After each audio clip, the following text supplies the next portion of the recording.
আইন আসে না। তখন যারা সালাম আলা মুসার সাথে যারা তারা আয়াত মানে নেয় বা তারা বিরোধিতা করছে, যারা ভবঘুরে ছিল, তাদেরকে আযাব হিসেবে দেওয়া হয়েছে 40 বছর তোমরা জমিনে জমিনে তোমরা ঘুরে ঘুরে বেড়াবে তারা, কারণ তারা আল্লাহর বিধান মানে না। এটা কিন্তু কোনো একটা জাতকে বলা হয়। আমাদের ইহুদি নাসারা এটার কারণটা কি দেখেন, 5:51 বলা হচ্ছে তুমি ইহুদি নাসারাকে বন্ধুরূপে গ্রহণ করো না। যদি আপনি লক্ষ্য করেন মায়াদার 51 ইয়া আইয়ুহাল্লাযীনা আমানু লা তাত্তাখিযুল ইয়াহুদা ওয়ান নাসারা বা'দুহুম আউলিয়াউ বা'দ ওয়া মান ইয়াতাওয়াল্লাহুম মিনকুম ফাইন্নাহু মিনহুম। যে যারা ঈমান এনেছে তোমরা ইহুদি নাসারাকে তো বন্ধুরূপে গ্রহণ করো না। তাহলে এখন কারা গ্রহণ করছে দেখেন, 5:51 দেখেন, 5:51 আর 80, 81, 82 দেখেন, 5-এর মায়াদারি এইটা মানলে আপনার সমস্যা হতো না। আমি ইহুদি নাসারাকে যারা বন্ধু বানিয়েছে, যারা অভিশপ্ত, ইহুদি নাসারা কি অর্থাৎ মাকদুব করেন কারা, সূরা হামদাজে আছে, এক কথায় কোরআনের বিধানকে যারা প্রত্যাখ্যান করে জেনে বুঝে ঘুরাই দেয়, এরা হচ্ছে আপনার অভিশপ্ত। আর যারা এটা গ্রহণই করে হচ্ছে দললেন, সেটার সঙ্গে কোরআনই আছে, 159 আছে। তারপরে আপনার এই 28-এর 50-51 দেখেন, কারা আদাল্লু, কারা সবচেয়ে বিভ্রান্ত, কারা আল্লাহ ওহীকে যারা বাদ দেয়। এখন কোরআনকে বাদ দিয়ে যারা জীবনযাপন করে, উপেক্ষা করে, তারাই তো এই অভিশপ্ত, অর্থাৎ জানে মানে না, আর একজন জানতেই চায় না। দুটো শ্রেণী আপনি পৃথিবীতে পাবেন।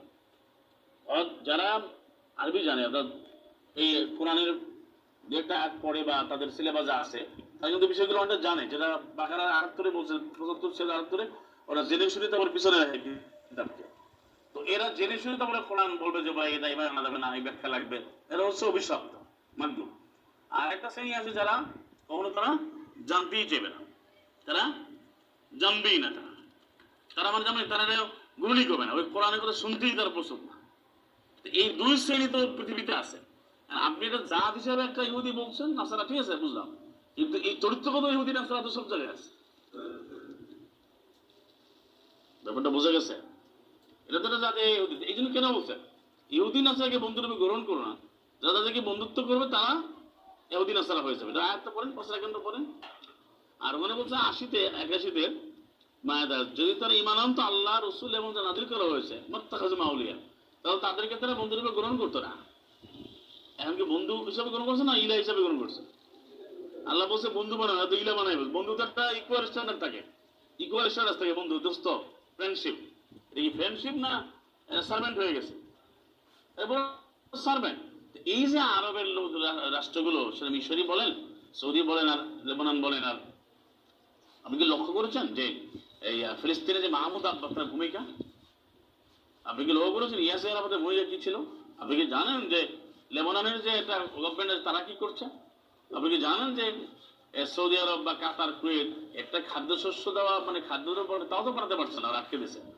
এখন যে ভয়াবহ বিপর্যয় চলছে, এখানে এই যে রাষ্ট্রগুলো আছে তাদের ভূমিকা কি? এখানে তো খাদ্য দেওয়ারও সমাধান না, সমাধান হচ্ছে ক্লিনটা বন্ধ করে যাদের অধিকারটা দিতে হবে, জেনোসাইড বন্ধ করতে হবে। এখন এরা কিন্তু এটা কখনো তার এই ব্যাপারে মাথা ঘামায় না। অবশ্যই কোরআনকে তো আমাদের অবশ্যই বেশ করতে হবে 5:51 মায়াদে 51 ভিত্তিতে, আর যাওয়া দরকার নেই। আপনি এখন এরা কি করছে, সবাই ইহুদি নাসারাকে এরাই প্রমোট করেছে, আর নিজেরা ওদের মধ্যে অন্তর্ভুক্ত হয়ে গেছে। এরা যদি এটা না করতো তাহলে এখানে ওই ধরনের কোন সংঘাত তৈরি হয় না। দুটো পয়েন্ট, একটা হচ্ছে এখানে হারাম শরীফ বানিয়ে ফেলছে মাআযাল্লাহ, যেটা বায়তুল মুকাদ্দাস বলতে আল্লাহ এটা বলেন নাই, বানাচ্ছে বলেন না।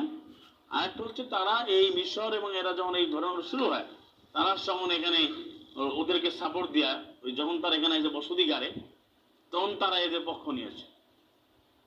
তো নিয়ে এই তারা আস্তে আস্তে বাড়াতে বাড়াতে তাদের পর্যায়ে নিয়ে গেছে। এখানে কোরআন ভিত্তিক প্রত্যেকে যার অধিকার পাবে সেই সলিউশনে তারা যায় নাই তারা, এবং তারা এটা ভাবেও না। এই জন্য আপনি অভিশপ্ত এবং ওই মুকদ্দাস বলে তারা মনে করে যে এখানে আমাদের জীবন দেবো। যে এখন অনেকে বলে যে ভাই ওখানে গিয়া উদ্ধার করবো, বাদুল মাহমুদ মুক্ত করতে হবে, এনে তো অনেক ঘটনা আছে আমরা জানেন, তারপরে যুদ্ধ করতে যাব, এই ধরনের একটা উন্মাদনা তারা তৈরি করে দিয়েছে, যার সাথে কোরআন কারিমের কোন সময়। তার চেয়ে বড় কথা হলো যে প্রত্যেকের কাছে কোরআন আছে, তাহলে সে কোরআন দিয়ে আপনি সমাধান নিচ্ছেন না কেন? আচ্ছা আপনার বৈঠক ডাকেন যে ভাই আসলে কোরআন এই ব্যাপারে তারা যায়, যারা বলে 33-50 মানে না, আবার যাদের মধ্যে বিবাহ করা যায়, তার ঘরে যায় কিভাবে? বিবাহ করলে তো তাদের আমানু লা তাত্তাখিযু আদুব্বি ওয়া আদুব্বাকুম। এদের ঈমান আনলে তো ইয়া আইয়ুহাল্লাযীনা আমানু লা তাত্তাখিযু আদুব্বি ওয়া আদুব্বাকুম। এদের ঈমান আনলে তো আমাদের শত্রুকে তোমাদের শত্রুকে বন্ধুরূপে গ্রহণ করো না, যে সাইটে রেখে। তো শত্রু আপনাকে চিন্তা হবে না? শত্রুকে যদি আপনি না চিনে আপনি ভালোভাবে তাকে আপনার আদর যত্ন করে কাছে নিয়ে আসেন, তা সে কি আচরণ ভালো করবে?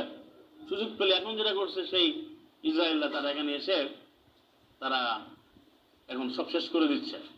আপনি করবেন 300-400 অ্যাটাক করবেন, সে পুরো দেশ নিয়ে যাবে।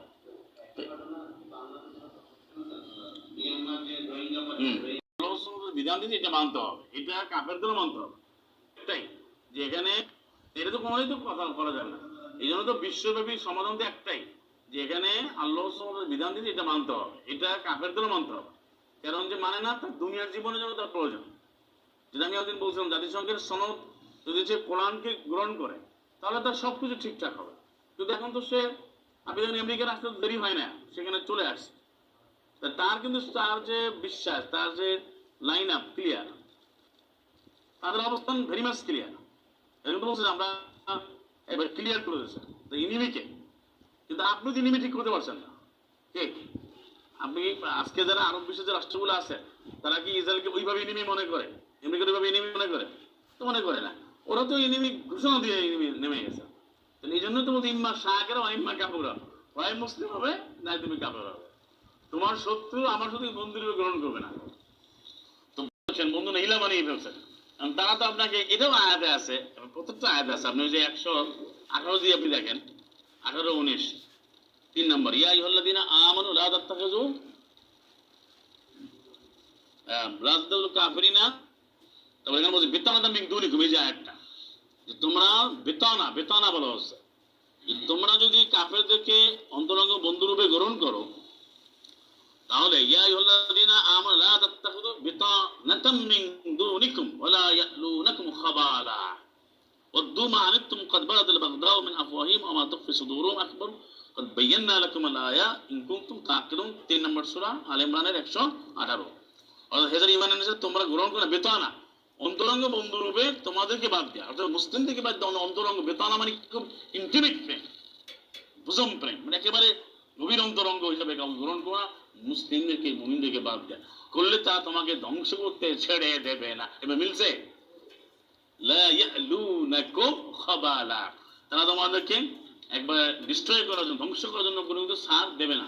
এখন বন্ধু বানিয়েছে না ইসরায়েলকে সৌদি আরব, বানিয়েছে না, মিশর বানিয়েছে না? না, এখানে তো বলছে যে আমানও বলছে, তো ঠিকই তো আছে। এখন এই জন্য বলছে, তুমি যেহেতু আল্লাহ তো এই জন্য বলছে ইয়া আইয়ুহাল্লাযীনা আমানু আমিনু, কেন বলছে? যারা ঈমান আনলে তোমরা ঈমান আনো। হ্যাঁ 136 কেন বলছে? আমানু তাকে বলছে, আমানু তো দাবি করে, সে দাবি করে না। আমি তো কোরআন থেকে বুঝি। আল্লাহ বলছে তুমি যদি দাবি করো তাহলে এদিকে বন্ধু বানাতে পারো, বন্ধু তুমিও তাদের মতো হয়ে যাবে। এই জন্য তো বললাম, আমি সেজন্য তো বলছি। তাহলে এই জন্যই এই গন্ডগোল তারা, মানে কাফেরে মারামারি তারা করছে, তারা কোরআনকে বাদ দিয়ে। আর এখানে আল্লাহ সুবহানাহু নির্দিষ্ট করছে মাসজিদে হারামকে, যেটা বাইতুল হারাম, ওখানে যেটাকে মাসজিদে আকসা বা মাহমুদ বলা হয়, এটার সাথে ইসলামের কোরআন কারীমের কোন সমস্যা। আরেকটা পয়েন্ট রয়ে গেছে, সেটা হচ্ছে কিবলা। ওই যে জুল কিবলা দেন, এরা বলো যে এখানে এটা শোনেন যে সলা করতেছিল, পর হঠাৎ করে কি আগে কিবলা একটা বের করেন, আপনি সূরা বাকারাতে পড়েন, এখানে কি লেখা আছে কিবলার আয়াতে কি এটা বলছে তুমি ওই জায়গা থেকে এই জায়গায় আসছো। তো এটা তারা নিজেরা বানিয়ে এখানে একটা কিবলার একটা পরিবর্তনের একটা গল্প বানিয়ে এর মধ্যে কদ নারা তাকাল্লুবা ওয়াজিকা ফিস সামায় ফালানু ওয়াল্লিয়ান্না কিবলাতান তারদা, যে তুমি চেহারাকে ওঠানামা করে তাকাল্লুব, আমরা সাজদা তাকাল্লুব করি। অনেকে বলে দুই সাজদা কেন দেয়, অনেক মূর্খ প্রশ্ন করে। আরে তাকাল্লুব আগে তো দুই সাজদা, মানে আমি সাজদা দিয়ে আবার উঠবো, এটা তাকাল্লুব। যে আকাশের মধ্যে, আকাশে তুমি তাকাচ্ছ, ফিস সামায় আকাশে, এখানে আকাশের মধ্যে বলবেন, আকাশের মধ্যে তাকানো যায়, বুঝতে মানে আকাশে। হ্যাঁ 144 2 নম্বর সূরা বাকারা। আমি অবশ্যই ঘুরিয়ে দিয়েছি কিবলাকে, তুমি যাকে পছন্দ করো।